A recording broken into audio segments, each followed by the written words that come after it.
एक छोटे से गांव में चीकू नाम का एक नटखट बच्चा रहता था।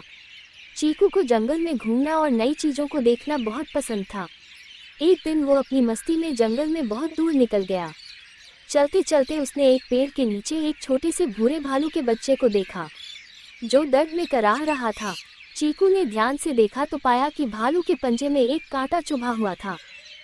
चीकू ने धीरे धीरे भालू के पास जाकर उससे दोस्ती करने की कोशिश की।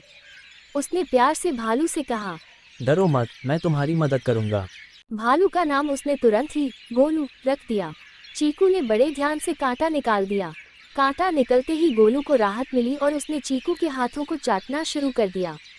चीकू को एहसास हो गया कि अब गोलू उसका दोस्त बन गया है। उस दिन के बाद चीकू और गोलू की दोस्ती गहरी होती चली गई। हर रोज चीकू जंगल में जाता और गोलू से मिलता। दोनों मिलकर खेलते, पेड़ के फलों का आनंद लेते और झरने के पास पानी में उछल कूद करते।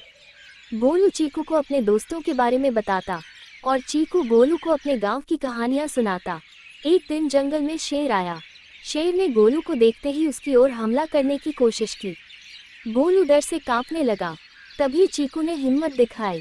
उसने अपने पास पड़ी एक लकड़ी उठाई और जोर जोर से आवाजें निकालते हुए शेर को भगाने की कोशिश की। उसकी बहादुरी देखकर शेर चौंक गया और वहां से चला गया। गोलू ने राहत की सांस ली और चीकू के गले लग गया। उस दिन गोलू को समझ आया कि सच्चा दोस्त वही होता है जो मुश्किल वक्त में साथ दे। जब चीकू घर लौटा तो उसकी माँ ने पूछा, तुम रोज जंगल में क्या करने जाते हो? चीकू ने मुस्कुराते हुए कहा, माँ, मैं अपनी सबसे प्यारे दोस्त गोलू से मिलने जाता हूँ। वो एक भालू है, लेकिन वो मुझे किसी इंसान से भी ज्यादा अपना मानता है। इस कहानी से बच्चों को ये सीखने को मिलता है कि सच्ची दोस्ती जाति, रंग और रूप से नहीं, बल्कि दिल से होती है।